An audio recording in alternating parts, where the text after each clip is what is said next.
Greetings viewer, Eric the Car Guy here, also known as ETCG1 on this channel.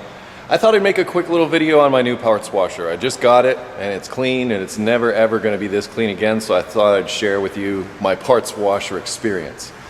So why don't we have a look at what I got. Okay, this is it here. It is a 20-gallon parts washer.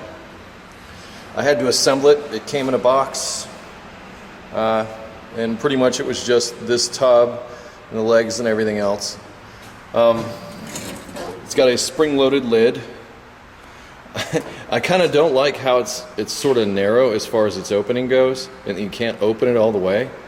Maybe I'm missing something there, but from what I'm seeing here, this is about as far as this thing opens. And as you can see, I've already got it filled with, I filled it with mineral spirits. I still need to get a brush. I don't have a brush for this yet, but it's got this little tray, and then down here I had to get 10 gallons. I originally had 5 gallons and it wasn't enough because this is the pump inlet here, and it wasn't high enough to actually allow it to pump anything through, so I had to go for another 5 gallons.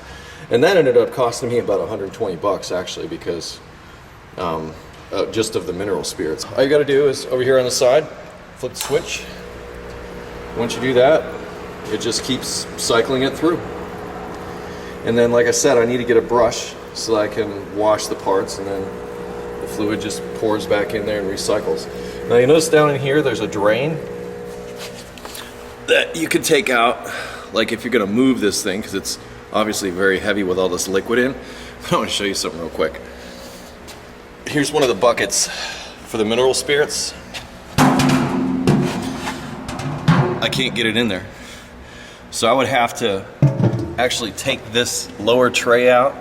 So if I were to do this again, and if you've got one of these, just to prepare for the future on the day that you're gonna have to like drain this out at some point, I would actually take your bucket or your whatever your solvent came in, and you don't have to run mineral spirits. In fact, mineral spirits is cheaper than the other stuff, and I don't remember what the other stuff is called, but it's just mineral spirits is kind of smelly.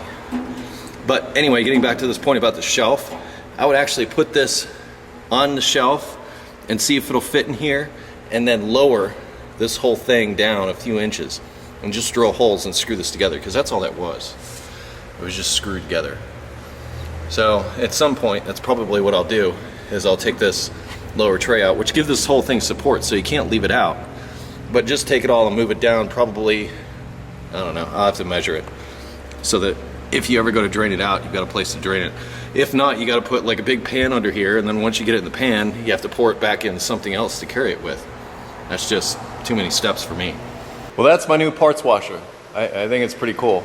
Now, instead of using brake clean and spraying it in my oil pan, I actually have something that's made for doing just that.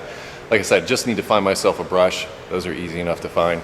That way I can brush the mineral spirits on there. And I think mineral spirits does a real good job of getting the gunk and everything off, and I don't mind the smell, so that's what I'm using. Anyway, I'm Eric the Car Guy, also known as ETCG1. Thank you for watching. You can find me always at ericthecarguy.com, Facebook, Google+, and Twitter. So until next time, be safe, have fun, stay dirty, but clean your parts. See you next time.